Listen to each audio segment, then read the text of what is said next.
choisi Jésus pour guider ma vie. Mon bien-aimé Jésus, il est à moi, je suis à lui. J'ai choisi Jésus pour guider ma vie. Mon bien-aimé Jésus, il est à moi, je suis à lui. J'ai choisi Jésus pour guider ma vie. Mon bien-aimé Jésus, il est à moi, je suis à lui. J'ai choisi Jésus. Père éternel, nous glorifions ton nom pour ce temps que tu nous accordes. Nous voulons recevoir ta parole, Seigneur, avec humilité, Seigneur, et que ton esprit, Seigneur, fasse la différence dans nos cœurs. Parle-nous, Seigneur, transforme-nous par ta parole au nom de Jésus. Amen. Nous lisons dans le livre de Job, au chapitre 1er. Job, chapitre 1er, verset 1er. Job 1, verset 1er, et ensuite nous passerons au verset 6. Il y avait dans le pays d'Uth un homme qui s'appelait Job. Et cet homme était intègre et droit. Il craignait Dieu et se détournait du mal. Verset 6. Or, les fils de Dieu vinrent un jour se présenter devant l'Éternel. Et Satan vint aussi au milieu d'eux. L'Éternel dit à Satan, « D'où viens-tu » Et Satan répondit à l'Éternel, « De parcourir la terre et d'y m'y promener. » L'Éternel dit à Satan, « As-tu remarqué mon serviteur Job? Il n'y a personne comme lui sur la terre. C'est un homme intègre et droit, craignant Dieu et se détournant du mal. » Et Satan répondit à l'Éternel, « Est-ce d'une manière désintéressée que Job craint Dieu?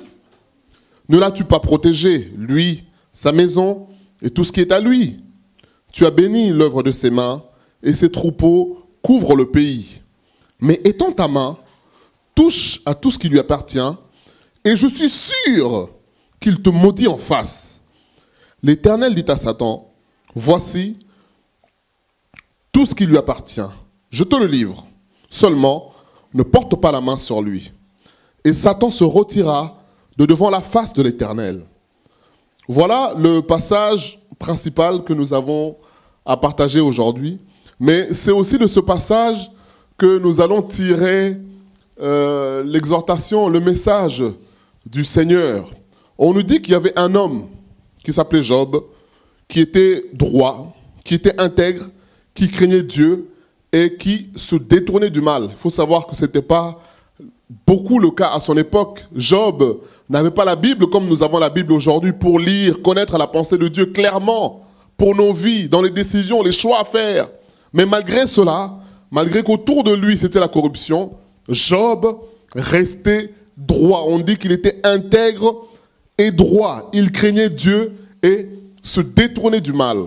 Alors le verset 6, on nous dit qu'un jour Satan se présente devant Dieu et Dieu lui pose la question. Il dit, mais qu'est-ce que tu fais ici? D'où viens-tu? Il dit, mais je viens de parcourir la terre. Dieu lui pose la question. As-tu vu, as-tu remarqué mon serviteur Job? Parce qu'il est différent des autres. Lui, il me craint. Il me respecte. Alors, quelle est la réponse de Satan? Dans l'autre version, c'est écrit, on ne parle pas de Satan, on parle de l'accusateur. Satan, c'est le calomniateur, c'est ça que ça veut dire. C'est celui qui accuse les élus, qui accuse les saints, qui accuse les enfants de Dieu. Mais ici, Satan n'accuse pas seulement les élus, il n'accuse pas seulement Job. Mais je ne sais pas si on a été attentif, Satan accuse aussi Dieu. Je ne sais pas si tout le monde l'a vu. On va le voir. Qu'est-ce que Satan dit à Dieu? On reprend le verset 9. Satan répondit à l'Éternel, « Est-ce de manière désintéressée que Job craint Dieu? Ne l'as-tu pas protégé, lui, sa maison et tout ce qui est à lui? Tu as béni l'œuvre de ses mains et ses troupeaux couvrent le pays. Mais étends ta main, touche à tout ce qui lui appartient et je suis sûr qu'il te maudit en face. » Qu'est-ce que Satan dit à Dieu? Quelle accusation Satan porte contre Dieu? Il dit à Dieu en quelque sorte, si Job est correct, c'est parce que toi tu l'as corrompu. C'est parce que tu l'as couvert de tellement de bien que forcément, il ne peut que t'aimer.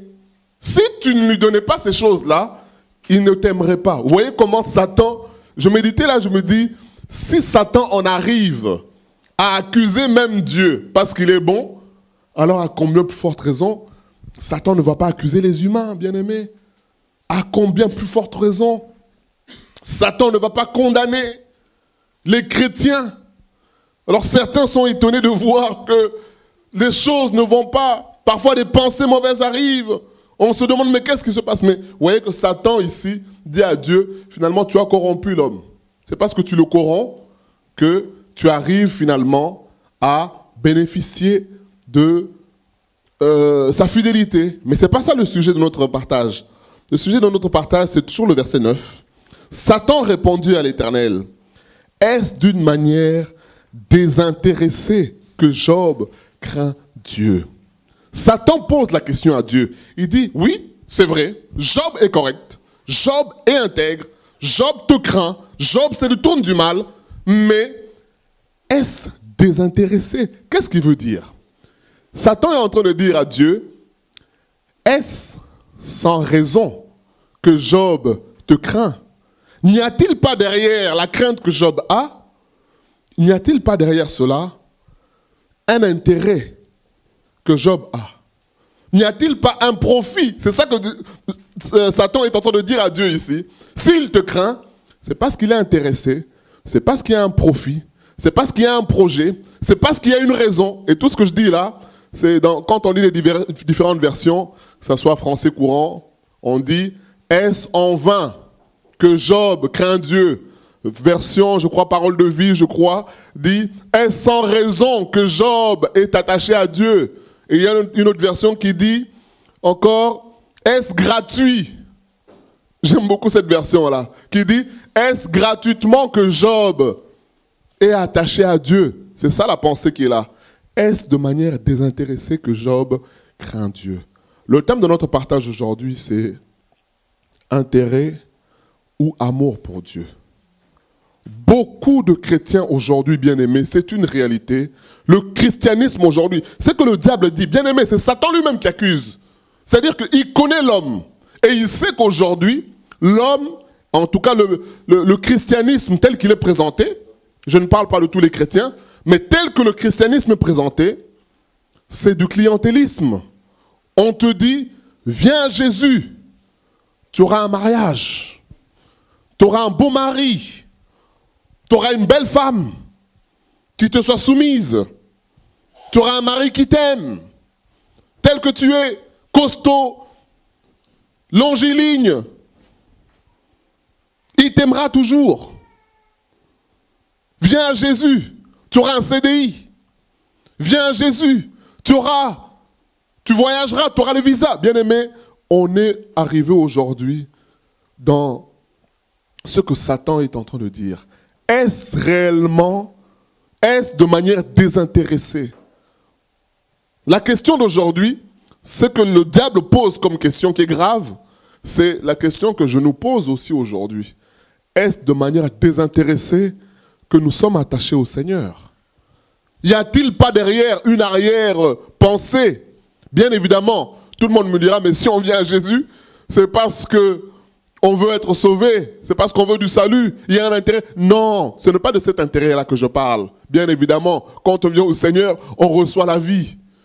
Mais moi, je ne parle pas de ça, je parle des choses matérielles. J'écoutais un soi-disant pasteur, serviteur de Dieu, qui est connu, très connu, même dans le monde, surtout, il est en Afrique.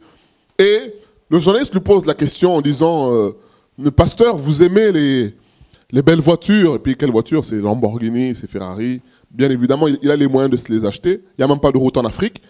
Mais le journaliste lui pose la question en disant, mais pasteur, vous aimez bien ces choses-là, c'est bling-bling.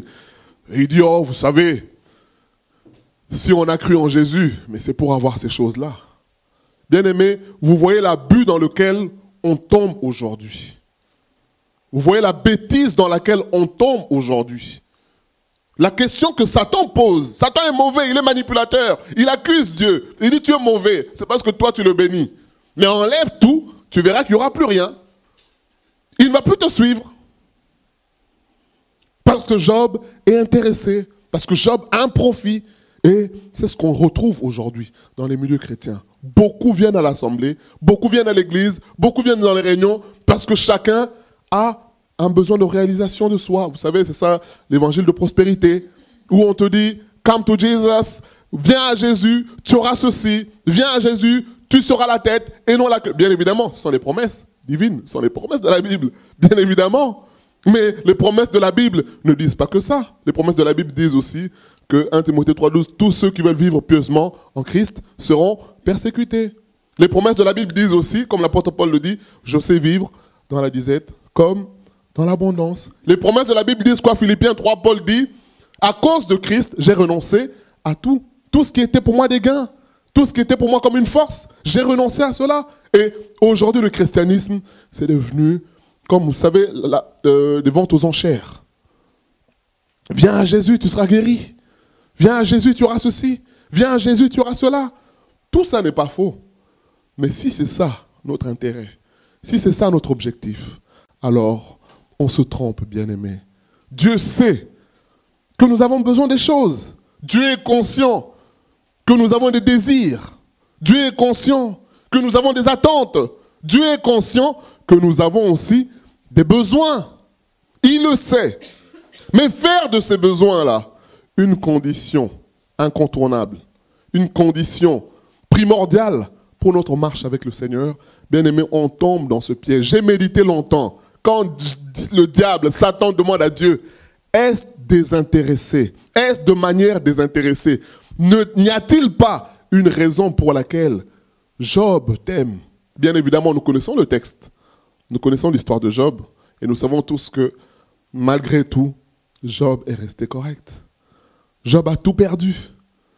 Mais malgré tout, le postulat, l'hypothèse de Satan, qu'il a voulu démontrer, parce qu'il a démontré à Dieu, vous savez, là c'est comme des mathématiques. Hein? Donc il vient et il dit non, si Job t'aime, c'est parce que tu le bénis. Alors, pour voir que Job t'aime, on va faire la preuve, hein? Enlève tout ce qu'il y a comme bénédiction et on verra maintenant s'il continue à t'aimer. Et au chapitre 2, malgré tout, Job reste intègre, comme on a lu. Et au chapitre 2, Satan vient encore, il dit quoi à Dieu? Maintenant, peau pour peau. C'est-à-dire quoi? Tu as pris ses enfants, tu as pris ses filles, ses hommes, ses garçons, tu as pris son bétail. Maintenant, attaque-toi à sa santé, on va voir. On va voir s'il continue à être correct. Et quand Dieu s'attaque, quand Dieu laisse faire, Job est frappé d'un ulcère. Qu'est-ce qui se passe? Chapitre 2, versets 9 à 10, c'est le texte qu'on a lu, qu'on a reçu, dans les méditations bibliques. Hier, pour ceux qui lisent et qui s'en souviennent, la femme de Job vient pour dire à Dieu, à son mari, mais quoi? Tu continues à être correct dans ces conditions-là? Mais c'est pas normal. Maudit Dieu et meurs. Regarde, tu t'attaches à un Dieu qui te fait souffrir comme ça. Et Job répond, tu parles comme un insensé. Bien-aimé, c'est cela. Beaucoup viennent au Seigneur avec des intérêts. C'est quoi un intérêt? Un intérêt, c'est la recherche d'un avantage personnel dans une chose, dans une entreprise, dans tout ce que je fais. Je recherche un profit. Mais bien évidemment, ce n'est pas un profit partagé, c'est un profit qui est d'abord personnel. C'est ça l'intérêt. Quand le diable dit à Dieu, est-ce de manière désintéressée? Il est en train de dire non, Job te sert, t'aime, parce qu'en réalité, il a trouvé son intérêt, il a trouvé son profit. Et le profit, ce que tu le bénis, c'est cela, bien-aimé. C'est ça le christianisme aujourd'hui. Ce qui fait que les gens ne sont pas transformés réellement. Ils ont l'apparence de chrétiens, mais au fond, il y a la convoitise. Au fond, il y a une série de promesses qu'ils vont prendre. On se rappelle dans 2 Timothée 4, 2 Timothée 3, l'apôtre Paul dit quoi? Dans les derniers temps, les gens auront la démangeaison d'entendre les choses qui leur plaisent. Quand on te dise tu es dans le concubinage, arrête avec le concubinage. Les gens ne veulent pas de ça. Les gens veulent... Tu arrives quelque part, le serviteur dit « Ah, je vois que tu seras un grand homme de Dieu. Dieu me révèle. Bien-aimé, il y a parfois des gens comme ça sur qui on prophétise. Tu sais que la personne est dans une vie de débauche. Alors, ce Dieu-là qui prophétise que tu as un grand ministère, ne voit-il pas que tu es dans le péché? Donc ces gens-là vont prophétiser tout ce qui vous savez, et qui exalte l'homme. Mais en faisant ça, bien aimé, c'est de la manipulation. Parce que, qu'est-ce qui se passe? Quand il te prophétise comme ça, à côté, il vient te voir et dit, bon, il faut que tu me cherches, il faut qu'on se voie. Donc, finalement, inconsciemment, tu deviens dépendant de la personne. Parce que c'est lui qui t'a prophétisé, qui voit un grand ministère. Donc, tu deviens dépendant de cette personne-là. Il te communique l'orgueil, il te communique aussi le fait que si tu vas ailleurs, eh ben, tu ne trouveras rien du tout. Et c'est ça le piège. Beaucoup ont des intérêts. Quand je parle d'intérêts, bien sûr, ce sont des choses matérielles, mais pas que matérielles. Il y a aussi des intérêts d'ordre spirituel, où on veut se réaliser. Quel est mon ministère? Quel est mon appel? Finalement, on ne vient pas à Dieu pour Dieu, on vient à Dieu pour ce qu'il peut donner, bien-aimé. C'est cela. Le cœur de notre message de ce matin, c'est ça. Prendre conscience. Prendre conscience de notre état, bien-aimé. Prendre conscience. Satan pose la question, est-ce désintéressé? En quelque sorte, il est en train de dire, oh Éternel, mais ne t'inquiète pas, Job utilise ton nom pour s'enrichir. Bien-aimé, ce n'est pas ce qu'on voit aujourd'hui. Combien n'utilisent pas le nom de Dieu pour accomplir leurs désirs, pour s'enrichir, pour spolier, pour escroquer, pour tromper, pour arnaquer? Combien n'utilisent pas le nom de Dieu? Tu le vois en costume, cravate, tu dis, ah, homme de Dieu. Mais c'est juste un prétexte parce qu'en réalité, l'intérêt, il est ailleurs. Mais bien aimé, ce que le Seigneur veut nous dire, c'est que le Seigneur sait que nous avons des besoins. Nous lisons dans Matthieu 6, c'est un passage que nous connaissons. Matthieu 6, 33. Voici ce que le Seigneur dit. Matthieu 6, on va commencer avant. On va commencer au verset 19, pardon. Ne vous amassez pas de trésors sur la terre, où la teigne et la rouille détruisent, et où les voleurs percent et dérobent. Mais amassez-vous des trésors dans le ciel, où la teigne et la rouille ne détruisent point, et où les voleurs ne percent ni ne dérobent. Car là où est ton trésor, là aussi sera ton cœur. L'œil est la lampe du corps. Si ton œil est en bon état, tout ton corps sera éclairé. Mais si ton œil est en mauvais état, tout ton corps sera dans les ténèbres. Si donc la lumière qui est en toi est ténèbres, combien grandes seront ces ténèbres? C'est un passage qu'on a lu aussi, qu'on a reçu dans la semaine, où on disait que finalement, l'œil, Jésus dit, l'œil est la lampe du corps. C'est-à-dire quoi? C'est-à-dire que si ton entendement, si tu as bien compris qui est Dieu, forcément, tu comprendras aussi ce qu'est la vie chrétienne. Et beaucoup ont un entendement qui est mauvais. Pour eux, venir à Dieu, c'est être béni seulement. Ça en fait partie, mais pas seulement. Venir à Dieu, c'est recevoir des choses. Venir à Dieu, c'est être guéri. Pas que. Il n'y a pas que ça. Ça en fait partie, mais il n'y a pas que ça. Parce que, en venant à Dieu, il y a une priorité. La priorité, c'est laquelle?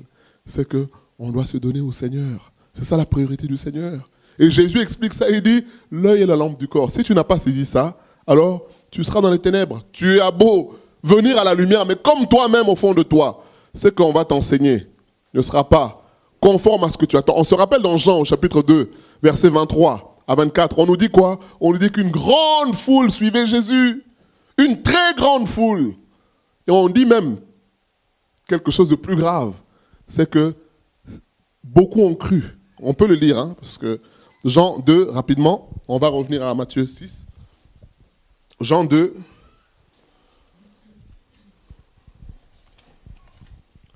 Jean 2, 23. Donc on a dit le thème aujourd'hui, c'est intérêt ou amour pour le Seigneur. Verset 23. Pendant que Jésus était à Jérusalem, à la fête de Pâques, plusieurs crurent en son nom, bien-aimés. Beaucoup ont cru. Mais ils ont cru pourquoi? Lisons maintenant. Comment? En voyant les miracles qu'il faisait, bien-aimés, c'est ça. C'est-à-dire que les gens voient l'extraordinaire, ils sont impressionnés. Ils se disent, mais oh là là, mais c'est tellement beau, c'est tellement merveilleux, c'est tellement grand. Alors on ne peut que suivre Jésus. C'est merveilleux. Mais alors, qu'est-ce qu'on nous dit, verset 24 ?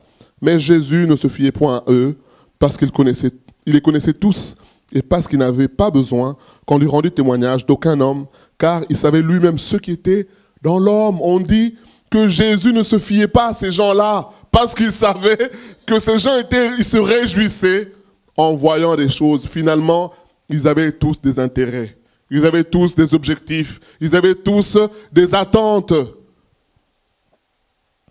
En fait, ils ne venaient pas pour Jésus seulement, pour la vérité. On se rappelle dans Jean au chapitre 6, et lorsque Jésus dit, il faut manger ma chair, il faut boire de mon sang, qu'est-ce qui se passe? On dit, à ce moment-là, plusieurs des disciples se retirèrent. Pourtant, ils avaient cru en Jésus. Seuls Pierre et les autres sont restés. Et Jésus leur dit, mais partez aussi, pourquoi vous restez? Ils disent, non, on a compris que tu as les paroles de la vie éternelle. C'est toi le sauveur, c'est toi qui sauves. Bien-aimé, c'est cela. Beaucoup viennent au Seigneur avec des pensées mauvaises, avec des motivations qui ne sont pas bonnes. Nous continuons. Nul ne peut servir deux maîtres, verset 24, car ou il haïra l'un et aimera l'autre. Nous sommes dans Matthieu 6. Ou il s'attachera à l'un et méprisera l'autre. Vous ne pouvez servir Dieu et Mammon. C'est pourquoi je vous dis, ne vous inquiétez pas de votre vie, de ce que vous mangerez, ni pour votre corps, de quoi vous serez vêtus. La vie n'est-elle pas plus que la nourriture, et le corps plus que le vêtement? Regardez les oiseaux du ciel, ils ne sèment ni ne moissonnent, et ils n'amassent rien dans les greniers, et votre Père céleste les nourrit. Ne valez-vous pas beaucoup plus qu'eux? Qui de vous, par ses inquiétudes, peut rajouter une coudée à sa vie? Et pourquoi vous inquiétez au sujet du vêtement? Considérez comment croissent les lys des champs. Ils ne travaillent ni ne filent. Cependant, je vous dis que Salomon, même dans toute sa gloire, n'a pas été vêtu comme l'un d'eux. Si Dieu revêt ainsi l'herbe des champs qui existe aujourd'hui et qui demain sera jetée au four, ne vous vêtirait-il pas, à plus forte raison, gens de peu de foi? Ne vous inquiétez donc point, et ne dites pas, que mangerons-nous? Que boirons-nous? De quoi serons-nous vêtus? Car toutes ces choses, ce sont les païens qui les cherchent. Votre Père céleste sait que vous en avez besoin. Cherchez premièrement le royaume et la justice de Dieu, et toutes choses vous seront données par-dessus tout. Ne vous inquiétez donc pas du lendemain, car le lendemain aura soin de lui-même. À chaque jour suffit sa peine. Amen. Voilà ce que le Seigneur dit. Il dit, ne vous inquiétez pas. Il dit, votre Père sait de quoi vous avez besoin. Dieu sait. Dieu est au courant. Il sait que nous avons des besoins. Et il le sait. Mais il nous dit, ne venons pas à lui pour ces besoins-là. Comme un homme disait, n'aimons pas les choses de Dieu, aimons Dieu. Parce que Dieu lui donne des choses. Mais n'aimons pas les choses que Dieu donne. Parce que si on s'arrête à aimer les choses que Dieu donne, vous savez que Satan donne aussi des choses. On se rappelle dans Matthieu 4. Quand il vient se présenter devant Jésus, après que Jésus sort du jeûne, il dit, oh, mais si tu es le Fils de Dieu, regarde, tu as faim, transforme ces pierres en pain. Il ne s'arrête pas là, il continue en disant, regarde, ces royaumes, ils m'appartiennent. Je peux te les donner, mais il suffit que tu te prosternes. Donc, Satan donne des choses aussi. Donc, si c'est ça que tu cherches, eh ben, je peux te dire que la belle voie, il y a des voies qui viennent du monde spirituel. Il y a des voies qui ne sont pas naturelles. Il y a des talents qui ne sont pas naturels. Quelqu'un qui fait quelque chose qui sort de l'extraordinaire. Mais ce n'est pas naturel, c'est pas... Dieu a mis quelque chose, mais le diable a utilisé quelque chose. Vous savez, c'est comme le dopage. Le dopage, c'est quelque chose qui booste. Le dopage en lui-même n'est rien. C'est-à-dire que la personne a des capacités, mais en plus de ses capacités, il rajoute quelque chose qui va l'aider à amplifier. C'est ça. C'est-à-dire que le diable ne produit rien. Dieu a déjà mis quelque chose dans quelqu'un. Lui, il vient te dire, oh, mais tu sais avec ce que tu as là, on peut rajouter, ça va faire plus. C'est ça. Et il y a des gens qui ont des talents, qui ont des choses qui sont extraordinaires, mais qui ont été rajoutées par le diable pour que tu sois extraordinaire. Mais bien aimé, la question que le diable pose, est-ce de manière désintéressée? Finalement, quand le diable pose cette question-là, au fait, il se dévoile lui-même. C'est comme ça que lui, il est. Le diable ne fait jamais rien du tout de manière désintéressée.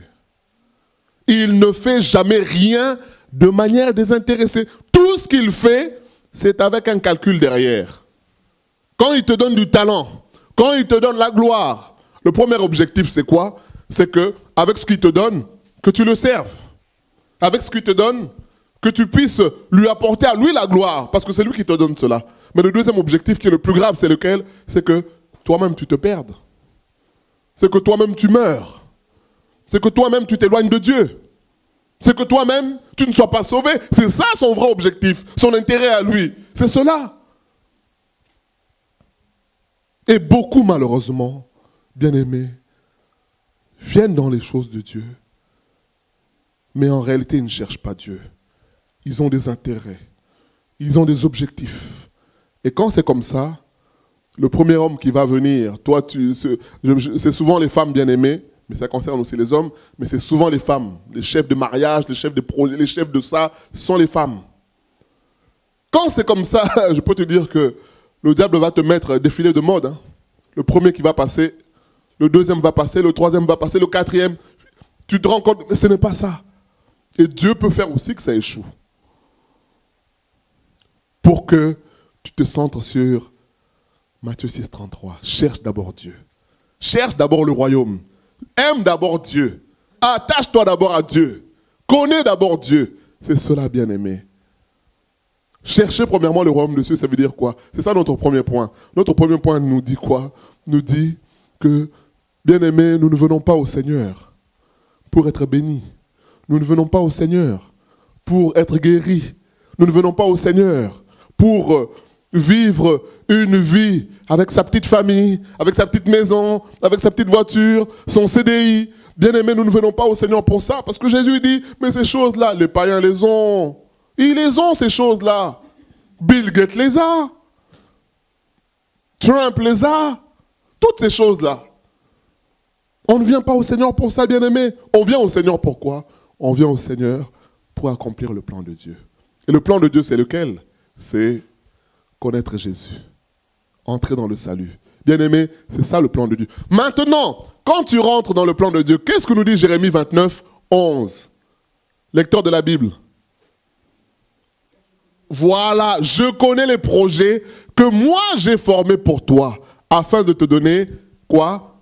Un avenir et de l'espérance. Dans cet avenir-là, Dieu a déjà tracé les choses. Il sait que mon fils, mon enfant, aura besoin de ceci, aura besoin de cela, aura besoin... Alors, comme je l'aime, la femme que je lui donnerai, ou le mari que je lui donnerai, ça sera quelqu'un que moi-même j'aurai choisi. Ça sera quelqu'un qui aura un cœur, qui va l'aimer, qui va m'aimer moi aussi, Dieu. Les enfants que je veux... C'est-à-dire que le projet que Dieu fait, il ne peut se réaliser que lorsqu'on rentre dans le plan du Seigneur. C'est ça notre premier point, bien-aimé. On ne se convertit pas pour être guéri. La guérison vient quand on entre dans le plan du Seigneur. À quoi ça sert? Matthieu 16, 26 dit que servirait-il à l'homme de gagner le monde s'il perdait son âme? Ça sert à quoi? Ça ne sert à rien. On se rappelle dans Luc 17. 10 lépreux ont été guéris. Qu'est-ce qui se passe? Il y en a un qui revient. Jésus dit quoi? Il dit, oh, mais les 9 autres n'ont-ils pas été guéris? Il dit à cet homme, toi tu as compris les choses. C'est cela. Finalement, ils ont été guéris, mais ils sont partis sans comprendre d'où venait la guérison. Alors à quoi ça sert? Mais l'autre est venu, on nous dit quoi? Il est venu rendre gloire à Dieu. C'est ça, bien-aimé. Finalement, il a compris quel était l'objectif du Seigneur. C'était qu'au travers de la guérison est un moyen que Dieu a utilisé pour amener cette personne à la conversion. C'est la même chose que Dieu fait aussi avec nous parfois. Il y a des gens qui sont convertis parce qu'ils sont passés par la maladie. Ils sont passés par un manque, par un besoin. Je dis bien, le fait de désirer se marier, ce n'est pas une mauvaise chose en soi. Mais Dieu peut utiliser ça. Si on l'aime, Dieu va utiliser ça pour qu'on le cherche lui. Et nous allons voir cela. Mais faire de ça une condition sine qua non, un préalable, ça ne marchera pas, bien-aimé. Et le diable viendra pour te tromper, pour te séduire, à tel point que on aura le discours comme cet homme-là qui dit, oui, mais, oh, vous savez, nous avons cru en Jésus pour avoir ces choses-là. Oh, en Jésus, nous sommes bénis. Vous voyez comment on va tromper, on va prendre, comme le diable dans Matthieu 4, hein, il dit, jette-toi du haut du temple et Dieu enverra des anges qui vont te porter. C'est écrit dans quoi? Dans Psaume 91. Mais le diable ment. C'est parce que ce qu'il dit à Jésus, c'est-à-dire qu'il prend la parole, il dénature le contexte, il change les choses pour manipuler la vérité. C'est ce qu'il fait ici à Dieu aussi. Hein. Il fait comme, vous savez, c'est comme si c'est ce que j'ai dit. Hein. Il dit à Dieu, oui, mais c'est parce que tu bénis Job qui t'aime. Mais c'est la même chose que le diable fait avec nous. Quelqu'un vient, il te provoque. Il dit, attends, mais tu vas pas te laisser faire. Attends, si tu te laisses faire, regarde les autres, qu'est-ce qu'ils vont penser. Oh, vous voyez, le mensonge, mais Dieu n'est pas tombé dans ce piège. Dieu a dit, écoute, moi je connais mon homme, je connais mon type, vas-y. Seulement je garde sa vie. Mais prends tout.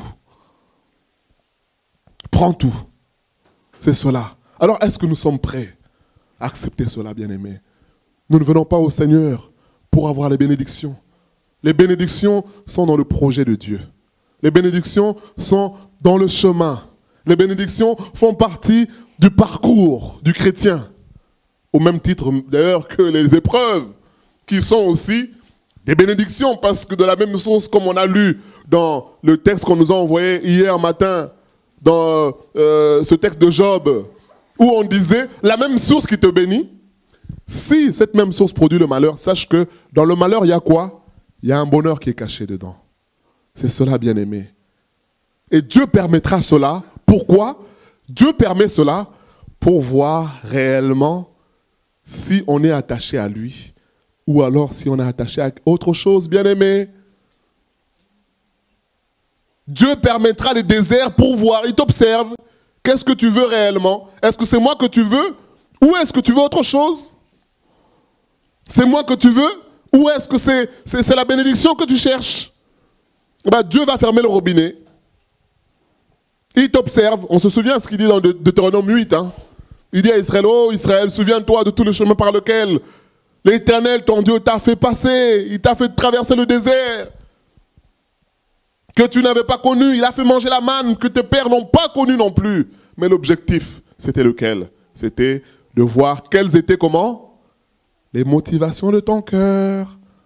Bien-aimé, Dieu va utiliser le temps pour voir qu'est-ce qui est dans nos cœurs. Qu'est-ce qui est dans ton cœur? Est-ce que c'est Dieu ou est-ce que c'est ton intérêt? Ou est-ce que c'est la bénédiction que tu cherches? Ou est-ce que c'est le visa que tu cherches? Ou est-ce que c'est le travail que tu cherches? Dieu va laisser pendant un temps. Il va t'éprouver pour voir réellement si tu tiens ou pas. Et si tu es dans l'intérêt, dans la recherche de l'intérêt, bien souvent tu ne tiendras pas. Tu accuseras Dieu. Tu diras, oh, je pensais que être chrétien, je pensais que devenir chrétien. Ah, mais bien aimé, parce que tu as mal compris le contrat. Tu as mal compris. Dieu ne nous attire pas à lui pour recevoir ces choses-là, non. Il nous attire pour entrer dans son plan. Et son plan, c'est quoi? C'est le salut en Jésus-Christ. Voilà pourquoi l'apôtre Paul dit dans 1 Corinthiens 15, j'avais prévu qu'on le lise, mais à cause du temps, on ne lira pas. L'apôtre Paul dit, l'évangile dans lequel vous avez cru, si vous avez cru, selon les termes que je vous ai enseignés, bien-aimés, selon ce que je vous ai enseigné. Et il dit quoi? Qu'est-ce que je vous ai enseigné? C'est que Jésus-Christ a fait quoi? Est mort à la croix pour les pécheurs, pour nous sauver du péché, et le troisième jour, il est ressuscité. Et si vous avez cru ainsi, alors là, vous êtes heureux. C'est ça que l'apôtre Paul dit, bien-aimé. C'est cela, l'évangile. L'évangile, ce n'est pas autre chose. Aujourd'hui, on présente aux gens l'évangile comment dire ça, bien édulcoré, où on te dit, oh viens, tu auras ceci, viens, tu auras... Non, présentons l'évangile tel qu'il est. L'homme est pécheur et il a besoin de Jésus. C'est cela. Réalisons cela, bien-aimés. Réalisons cela. Mon deuxième point, c'est nous dire quoi? C'est nous dire que, bien-aimés, ne cherchons pas à conditionner notre relation avec Dieu en fonction de ce qu'il nous donne ou pas. Ne conditionne pas ta relation avec Dieu en fonction de ce qu'il te donne ou pas. Comme on a dit, celui qui est dans la recherche de l'intérêt, il va conditionner sa relation avec Dieu en fonction de ce qu'il reçoit ou pas. Quand Dieu lui donne, il dira Alléluia, Amen, hein, il va témoigner. Mais bien aimé, voyez-moi qui suis devant, je n'avais pas ceci, je n'avais pas cela, voilà le Seigneur m'a... gloire à Dieu, tout le monde va chanter, gloire à Dieu, c'est bien. Mais maintenant, quand ce même Dieu-là permettra qu'il n'y ait pas, quand tu vas prier, quand tu vas gémir, quand tu vas jeûner, qu'il n'y a pas de réponse, est-ce que tu continues à confesser, à dire Alléluia, le Seigneur est bon? Est-ce que tu continues à le faire, bien-aimé? C'est ça la question. Bien-aimé, souvenons-nous, la question, ce que je veux qu'on retienne, c'est Job 1, verset 9. Est-ce de manière désintéressée? Est-ce de manière désintéressée? Combien de bien-aimés n'avons-nous pas vu motivés à servir le Seigneur? Prière à 6 heures, ils sont là. Ceci, cela, ils sont là. Mais il suffit qu'il y ait un événement. Tu ne reconnais plus la personne. Tu dis, ah bon? C'est cette personne-là qui était motivée, qui aimait le Seigneur. C'est elle, c'est vraiment ça. Et là, on tombe de haut, bien-aimé. C'est cela. Ne conditionnons pas notre relation avec Dieu en fonction de ce que Dieu peut donner ou pas. Non. Dieu est tout-puissant. Dieu est grand. Dieu nous aime. Et là, on n'a pas besoin de preuves. On a lu dans Jean 2 où on dit quoi? Jean 2, verset 24, on dit, au verset 23, on a lu que Jésus ne se fiait pas à cette foule-là qui avait cru en lui. Mais on nous dit au verset 24 qu'il n'avait pas besoin qu'on rendit témoignage de ce qu'il était parce qu'il sait qui il est. Que tu dises que oh, c'est merveilleux, tu es grand. Il n'a pas besoin de ça. Parce que lui, il sait qu'il fait la volonté de son Père. Donc le même là qui fait les miracles, parce qu'ils avaient cru, parce qu'ils ont vu les miracles, c'est le même quand certains viennent pour dire, Maître, mais dis-nous, quel est le miracle que tu fais? Il dit, c'est fini, je ne ferai plus de miracle. Parce que Jésus pouvait en faire encore des miracles. Pour que les gens soient... Il dit, non, je n'en ferai plus. C'est fini. Parce que si j'en fais, ça devient un spectacle. Le seul miracle que je ferai, ce sera celui de Jonas. 3 jours, 3 nuits dans le ventre du poisson. 3 jours, 3 nuits sous la terre. Et je ressusciterai. C'est ça, bien-aimé. Que vous le croyez ou pas, ah bah, c'est ça, c'est comme ça. Bien-aimé, ne conditionnons pas notre relation avec Dieu en fonction de ce qu'il peut faire. On se rappelle dans 1 Samuel, au chapitre 1er, l'histoire de cette femme Anne, qui désirait vivement un enfant. J'ai bien dit, dans les intérêts, on peut avoir des besoins. Quand je parle de besoins, c'est quelque chose qui est légitime. C'est quelque chose qui est normal. Pour une mère, d'avoir un enfant, c'est normal. C'est le désir de chaque femme de devenir mère. En tout cas pour celles qui le souhaitent. Parce qu'aujourd'hui, nous sommes dans une société où on va privilégier la carrière au fait de porter la vie, tout simplement. C'est normal, cela. Mais qu'est-ce qu'on nous dit? On nous dit que Elkana avait 2 femmes, Pénina et Anne. Mais on nous dit qu'il aimait plus Anne et il lui donnait une double portion de ce qu'il devait donner, ce qu'elle devait donner à l'Éternel. Mais cela ne suffisait pas à Anne. Anne était triste parce que à chaque fois qu'elle allait au temple, sa rivale se moquait d'elle, la mortifiait, en disant regarde, tiens, regarde, moi j'ai des enfants, toi tu n'en as pas. Et vous savez, dans ces sociétés-là orientales, c'est un peu comme en Afrique, c'est pas comme ici.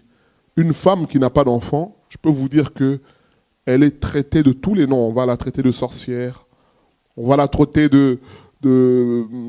excusez-moi le terme, je ne sais pas si je peux le dire, vraiment une femme inutile. C'est ça la réalité. C'est pas comme ici où tu choisis d'avoir un enfant ou d'avoir 2 ou de pas en avoir du tout. Tu vis ta vie. Non, dans ces sociétés-là, c'est très difficile à vivre. Alors vous vous rendez compte que Anne avait déjà la pression, j'imagine, de la famille, mais en plus la pression de sa rivale qui se moquait d'elle. Et elle allait au temple, sûrement elle lui disait, mais il est où Dieu? Tu vas prier, mais qu'est-ce que Dieu fait pour toi? Depuis le temps que tu pries, qu'est-ce que tu as? Dieu t'a-t-il béni? Et elle souffrait de cela. Mais on nous dit que Anne continuait à aller au temple. Elle continue à prier jusqu'à un jour, au point où le sacrificateur lui dit, mais fais passer ton vin, tu es alcoolisé. Elle dit, non, mon Seigneur, je ne suis pas alcoolisé. C'est que j'exprime la souffrance qui est dans mon cœur. C'est cela, bien-aimé. Jusqu'au jour où Anne, dans sa quête, dans sa recherche de Dieu, elle est inspirée. Elle fait la bonne prière. Elle dit, Seigneur, donne-moi un fils et je te le consacrerai. Et là, on nous dit quoi? Elle sort de ce lieu complètement transformée. Le visage n'était plus le même. Bien-aimé, c'est cela. Dieu va faire traîner parfois des choses. Dieu va permettre qu'il y ait parfois des épreuves. Il va permettre parfois que les situations traînent pour voir quel est ton objectif. Est-ce que ton objectif, c'est de t'attacher à lui? Ou est-ce que ton objectif, c'est d'abord une femme, un travail, beaucoup d'argent, et ensuite, après avoir eu beaucoup d'argent, une femme, un mari, une maison, ensuite t'attacher à lui? Non, non, c'est pas ça l'ordre. Dieu le sait. Il le sait. Alors il va permettre que ça traîne. Mais pendant que ça traîne, c'est là qu'on cherche sa face. C'est là qu'on s'humilie. C'est là qu'on prie. On prie. On dit, Seigneur, donne-moi ceci, donne-moi cela. Et un jour, le Saint-Esprit va t'inspirer pour dire, Seigneur, non pas ma volonté à moi, mais que ta volonté se fasse. Et là, Dieu change les choses, bien-aimés. C'est une réalité. C'est une réalité, bien-aimés. Ne conditionnons pas notre relation avec Dieu en fonction de ce qu'il nous donne ou il ne nous donne pas. Non, Dieu reste Dieu. Dieu reste Dieu, bien-aimé. Entrons dans cela, réalisons cela, bien-aimé. C'est ça ce que le Seigneur veut nous dire. La femme de Job a supporté jusqu'à un certain niveau. Elle s'est dit, non, mais attends, tu restes encore correct. Je ne dis pas, bien-aimé, que ce qu'elle a pu vivre n'est pas facile, est facile ou difficile. Non, c'est pas ça que je suis en train de dire. Nous reconnaissons que c'est difficile. C'est très difficile d'avoir tout perdu comme ça, de voir son mari dans un état de déliquescence, de, comment dire ça, de destruction, quoi, de dépérissement. Vous savez, c'est écrit qu'il se grattait avec des tessons de bouteille. Vous vous rendez compte de l'atrocité, de la situation dans laquelle Job était? C'était difficile. On est d'accord avec ça, on est tout à fait d'accord. Mais lui-même qui a vécu cela, est-ce qu'il a maudit Dieu, Job? Est-ce qu'il a maudit? Bien aimé, l'exemple est là pour nous montrer. C'est pour ça que j'ai insisté sur le verset 9. Est-ce de manière désintéressée que tu sers Dieu?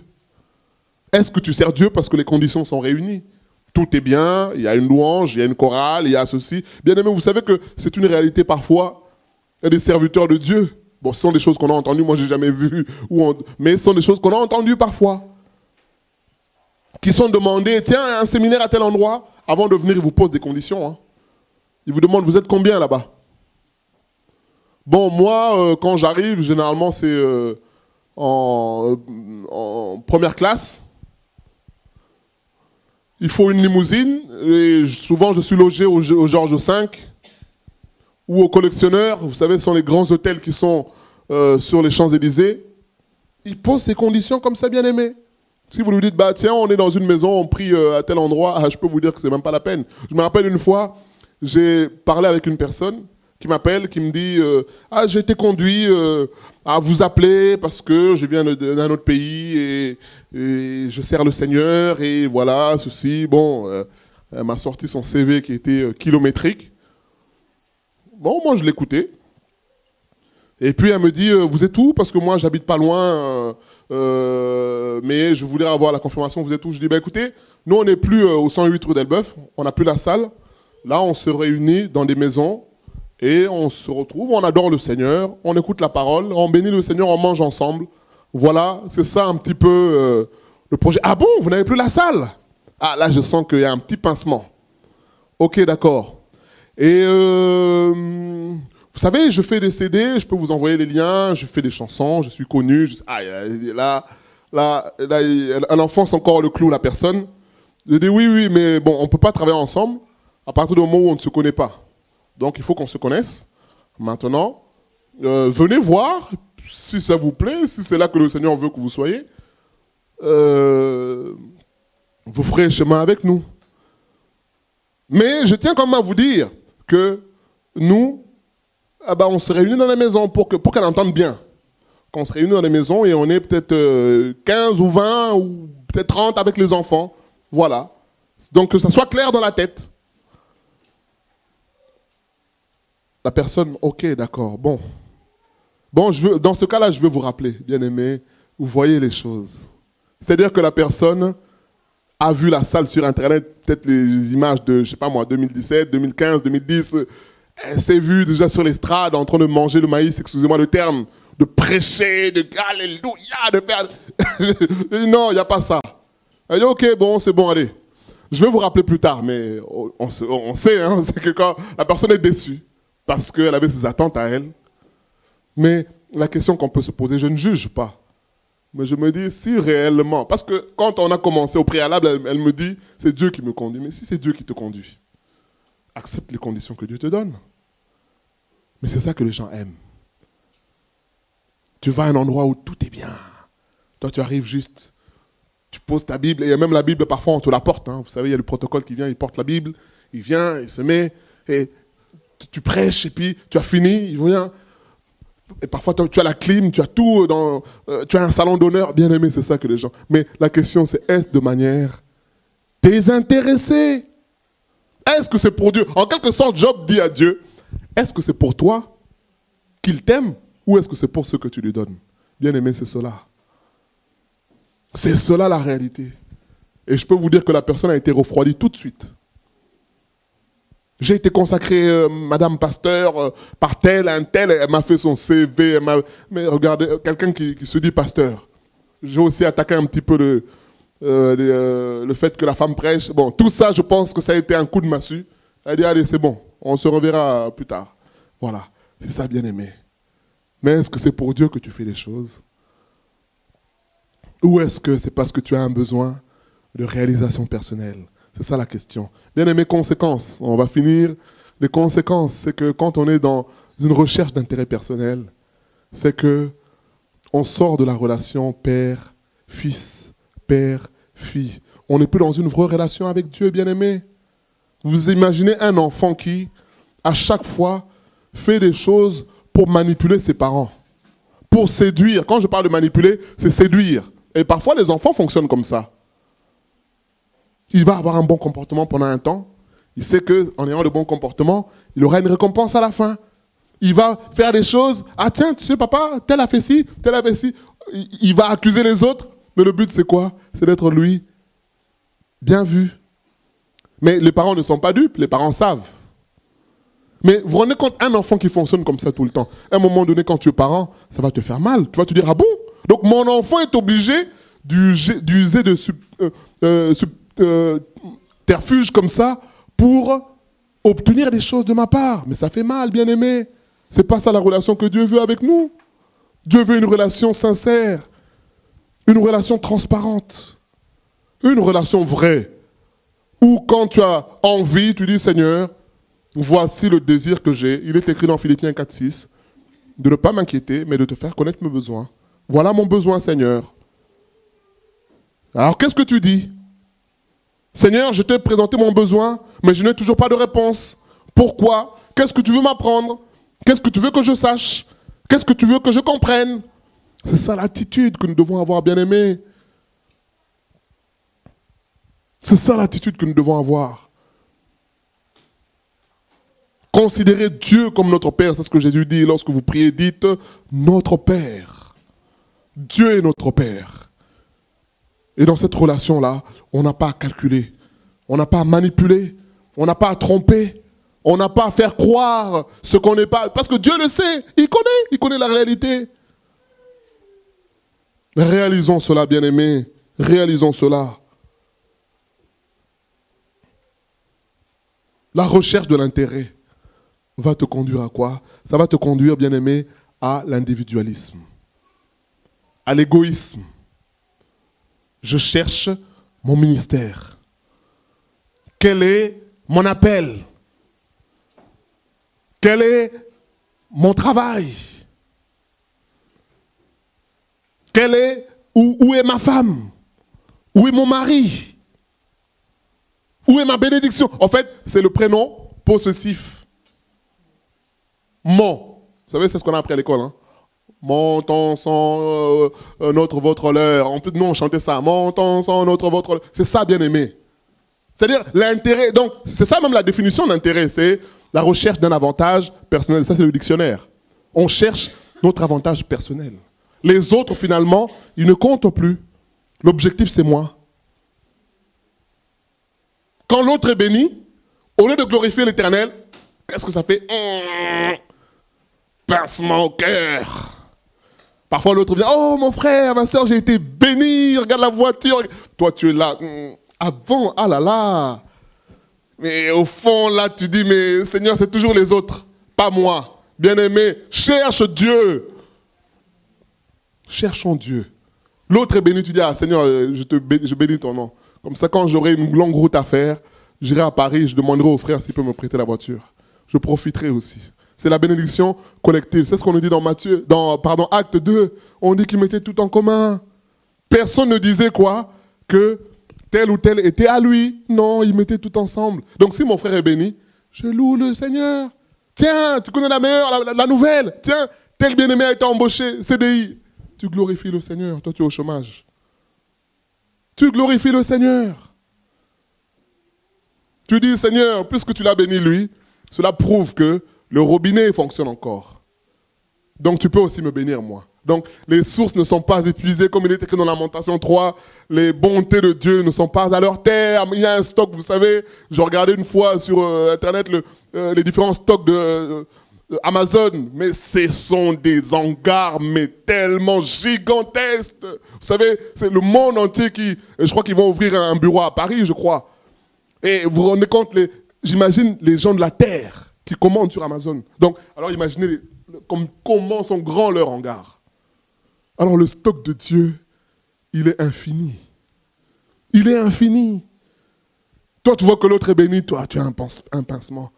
L'autre témoigne. Plus il témoigne, plus ça te fait encore... C'est comme si on remuait le couteau dans la plaie, bien-aimé. Non. Bénis Dieu. Dis, Seigneur, je te bénis. Je te glorifie. C'est ça l'attitude. La recherche de l'intérêt personnel nous conduit à être égoïstes. On ne pense qu'à soi. On trouve que Dieu est injuste. Et c'est ça notre troisième point dans les conséquences. On a dit le premier point, c'est qu'on ne vit pas une véritable relation entre père et fils parce qu'on est dans le profit. Or, Dieu veut qu'on l'aime pour ce qu'il est. Pas pour ce qu'il nous donne. On se rappelle du fils prodigue. Il dit, mon père, donne-moi ma part de mes biens. Je veux aller faire ma vie. Mais le père aimait son fils. Il a dit, ben, écoute, par amour pour toi, je te laisse vivre, connaître la vie. Mais je continue à t'aimer. Et cette attitude-là a fait que le fils est revenu pour dire, mon père, ne me traite même pas comme ton fils. Traite-moi comme un mercenaire. Traite-moi comme un mercenaire. Bien aimé, c'est cela. Et vous savez, un mercenaire, ce n'est même pas un ouvrier. Il y a une différence. Hein. Un ouvrier, il peut avoir un contrat. Mais un mercenaire, parfois, c'est à la journée ou 1 heure. On a besoin de toi. Pour 1 heure, c'est fini, allez, out. Dehors. Un ouvrier, il y a quand même une notion de, voilà, on se voit quand même régulièrement. Mais le mercenaire, c'est ponctuel. C'est-à-dire que j'ai besoin de toi, je te prends, et puis après, j'ai plus besoin. Allez, au revoir. C'est ça. Il dit, traite-moi même comme un mercenaire. C'est ça que cet enfant dit. Et on a vu le deuxième point dans les conséquences, c'est que la recherche de l'intérêt personnel va nous conduire à être individualistes, à ne regarder qu'à nous. Dieu a fait ceci à l'autre, et moi donc. Combien ne disent-ils pas, Dieu m'a oublié, Dieu pense aux autres et pas à moi. Ce n'est pas une bonne attitude, bien-aimé. Si Dieu pense aux autres, penses-tu que la mémoire de Dieu est faible pour t'oublier toi? Et c'est là qu'on arrive au troisième point dans les conséquences, c'est que la recherche de l'intérêt personnel va te conduire finalement à tomber dans la frustration parce que Dieu ne va pas satisfaire tes caprices. Encore une fois, c'est ce qu'on a lu dans l'exhortation d'hier. Je nous invite à relire ça. Où on disait la même source qui fait le bien, quand elle produit quelque chose qui peut paraître comme mal, sache que dans ce mal-là, il y a le bien qui est caché dedans. Mais on nous dit aussi que Dieu ne va pas faire des choses pour satisfaire notre propre ego. Non, Dieu fait les choses, il agit en fonction de sa volonté. Il sait que si celui-là, je lui donne le travail aujourd'hui, il va changer d'attitude. Si celui-là, je lui donne la femme ou le mari aujourd'hui, ça va le tuer, ça va tuer sa communion avec le Seigneur. Combien, bien-aimés, n'ont pas changé. Bien-aimés, soyons honnêtes envers nous-mêmes. On a vu des gens qui étaient fervents pour le Seigneur. Maintenant, tu es béni. Oh, vous savez, mes frères, on ne te voit plus. Oh, vous savez, j'ai pas le temps. Hein. Vous savez, entre le boulot, entre la formation, entre ceci, entre ce... Ah, mais tu priais pour que Dieu te donne ça. Et de toutes les façons, vous jugez trop les gens, les chrétiens. La relation avec Dieu, c'est pas venir à l'église. Ah, bien aimé, le discours change. Le discours change. Mais vous savez, c'est pas parce que je viens pas que... Ah, pourquoi tu te justifies? On dit juste qu'on ne te voit plus. Bien aimé, Dieu le sait. Combien n'ont-ils pas changé? Un enfant. Ah bah non, mais mon enfant. Mon mari a dit ci, mon mari a dit... bien souvent, on se cache même derrière le mari. Mon mari a dit qu'il faut que je reste un peu à la maison.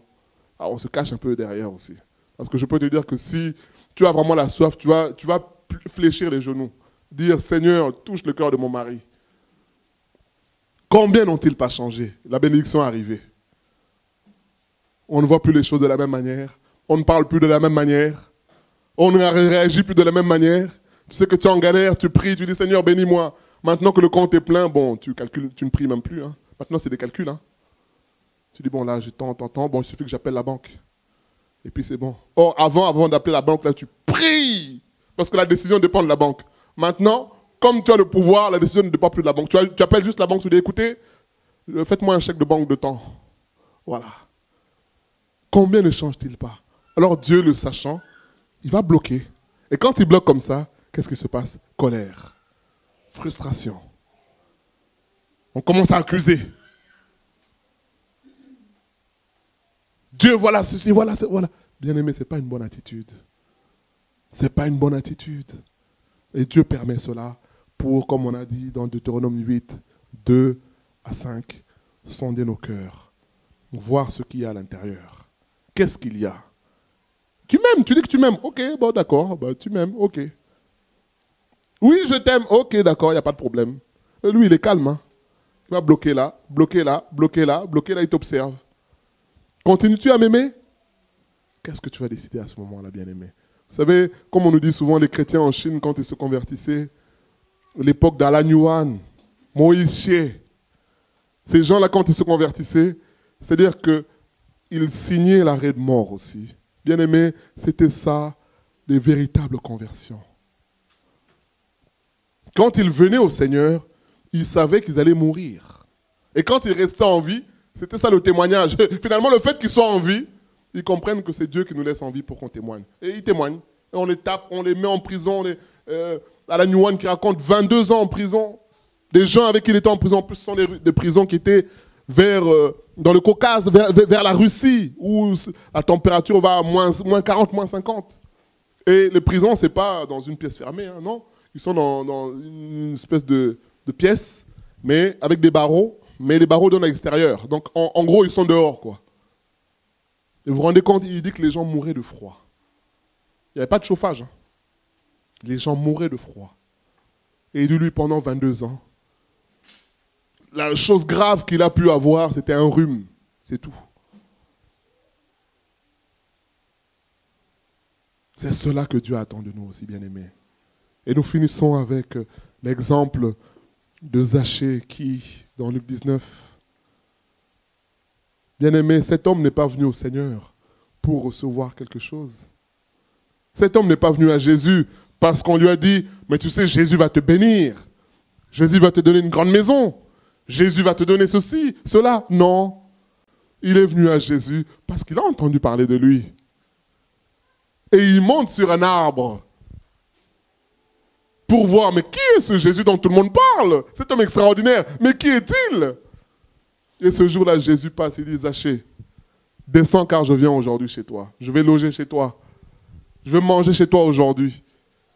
Et lorsque Zachée est devant Jésus, il dit, Maître, Aujourd'hui, je décide de restituer tout ce que j'ai pris 4 fois. Jésus dit, voilà, celui-ci est aussi un fils d'Abraham. Le salut est entré dans cette maison aujourd'hui. Bien-aimés, si on doit retenir quelque chose, c'est que le Seigneur nous pose la question. Le diable lui-même pose la question en disant, sommes-nous désintéressés dans notre relation avec Dieu? Et la réponse, c'est l'attitude de Zachée qui vient au Seigneur en acceptant de se dépouiller, en acceptant de renoncer à tout ce qu'il était et tout ce qu'il avait, parce qu'il a compris qu'en face de lui, il y avait plus que ses richesses, il y avait plus que son argent, il y avait plus que sa gloire, il y avait plus que tout humain peut rechercher, bien-aimé. Zachée a vu cela en Jésus. Il dit aujourd'hui, je décide de tout restituer. Je préfère être pauvre, perdre tout, mais Seigneur, t'avoir rencontré, c'est ça mon plus grand bien. C'est ça ce que dit le psaume 73. Hein. Asaph dit, j'ai envié les méchants, les mauvais, mais il dit vers la fin, il dit, Seigneur, même si je manque, les autres s'enrichissent, ils sont malhonnêtes, ils sont méchants. Mais il dit, moi mon plus grand bonheur, c'est d'être avec toi. Tu es mon plus grand bien. Bien-aimé, c'est cela. Es-tu dans une relation d'intérêt avec Dieu ou est-ce que tu viens à Dieu parce que tu as compris que Jésus-Christ est le chemin, la vérité et la vie? Que Jésus-Christ, comme Paul dit, en Christ nous avons tout. Ce qui fait qu'un homme comme l'apôtre Paul, qui avait tout, a renoncé à tout pour le Seigneur. Bien-aimé, ce n'est plus l'évangile qu'on entend aujourd'hui. Ce qu'on entend aujourd'hui, c'est « Viens, tu vas voir ». C'est comme si on met Dieu au défi. Viens, tu vas voir dans notre église. Viens, tu vas voir l'homme de Dieu. Viens, tu vas voir ce que Dieu va faire. Viens. Peut-être que c'est vrai, je ne sais pas. Je ne sais pas. Et peut-être que tu es venu aussi dans cette optique-là. Mais aujourd'hui, le Seigneur te dit, comprends que le plus important, c'est de le rencontrer lui.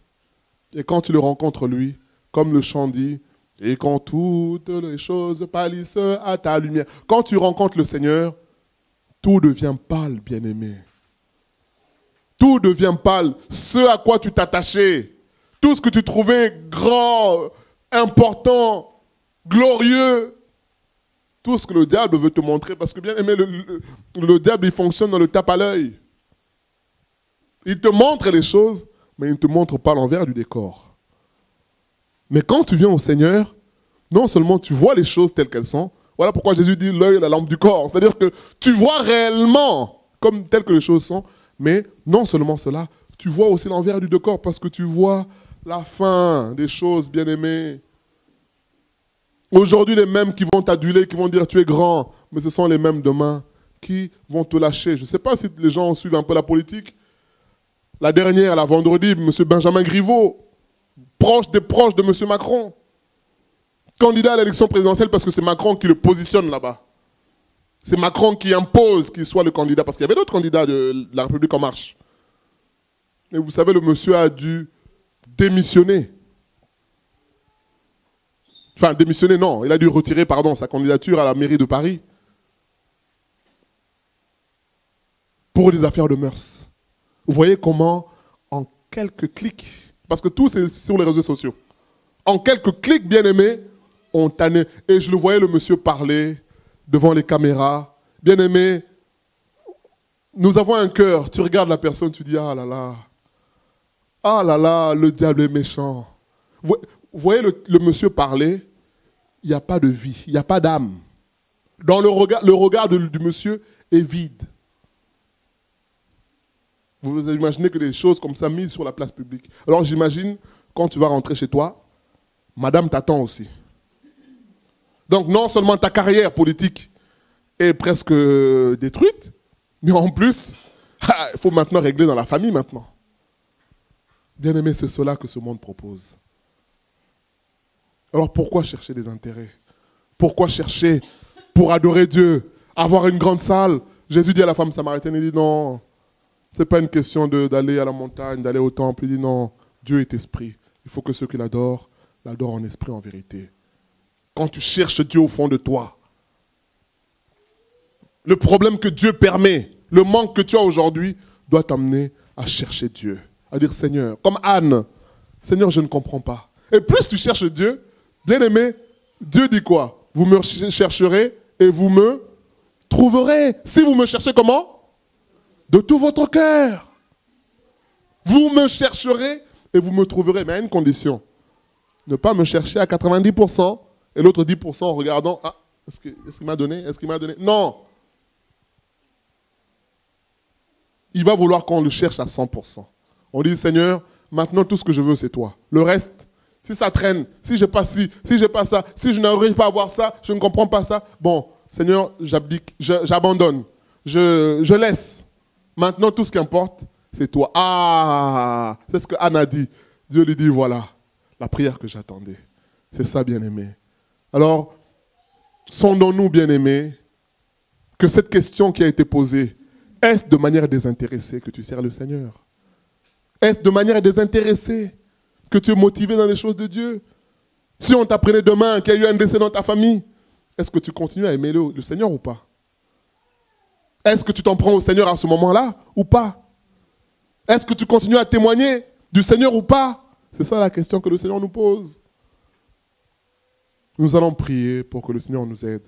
Au nom de Jésus. Seigneur, merci pour ta parole, Seigneur, qui est un rappel pour nous aujourd'hui, Seigneur, et qui nous invite, Seigneur, à te chercher toi, Seigneur.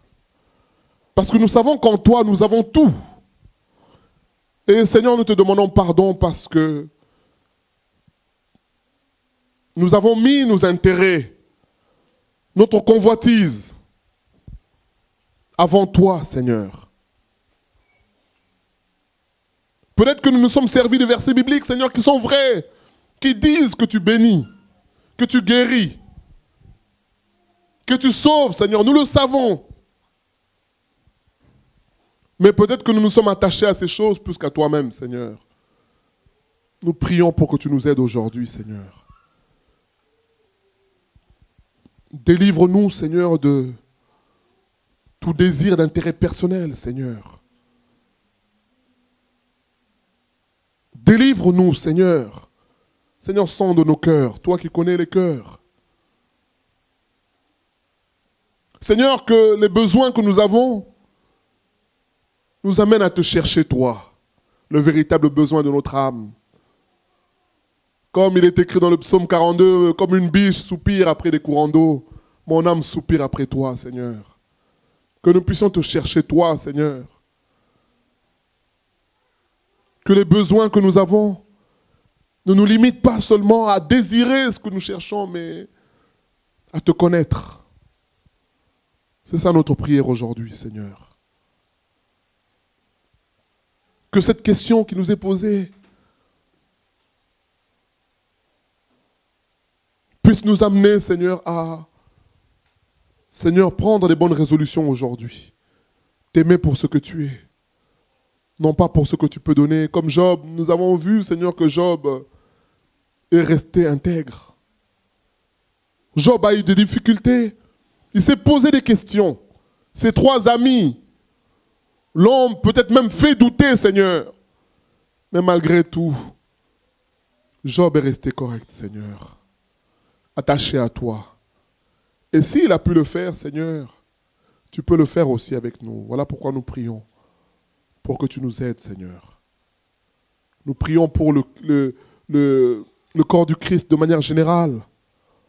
Nous voyons sur YouTube, nous voyons partout beaucoup de chrétiens qui s'attachent aux bénédictions matérielles, spirituelles, qui ne vivent que pour ça, Seigneur.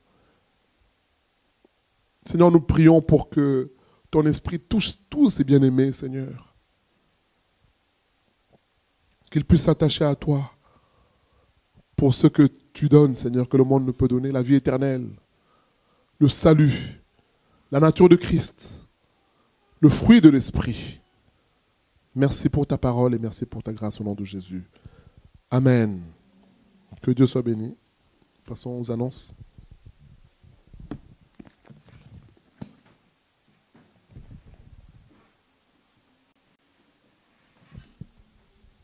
Au niveau des annonces, juste un petit rappel, l'association Josué Caleb organise un voyage en Israël du 19 au 26 avril 2020.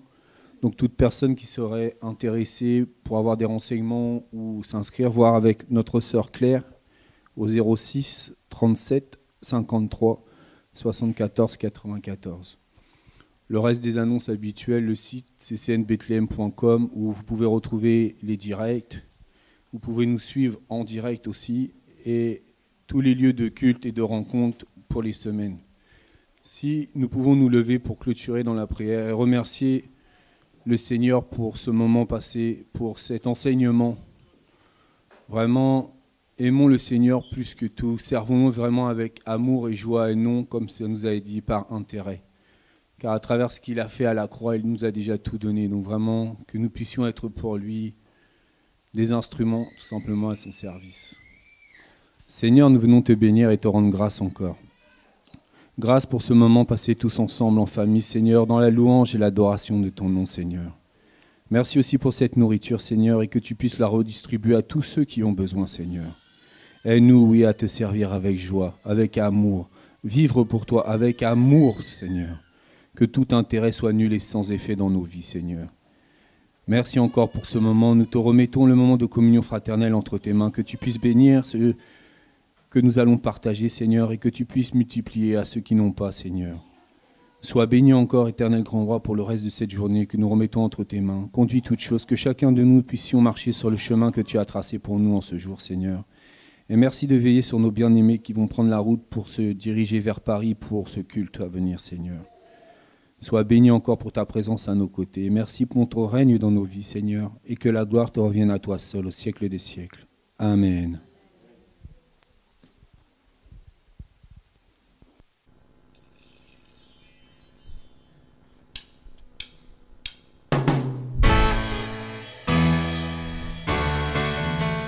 J'ai choisi Jésus pour guider ma vie.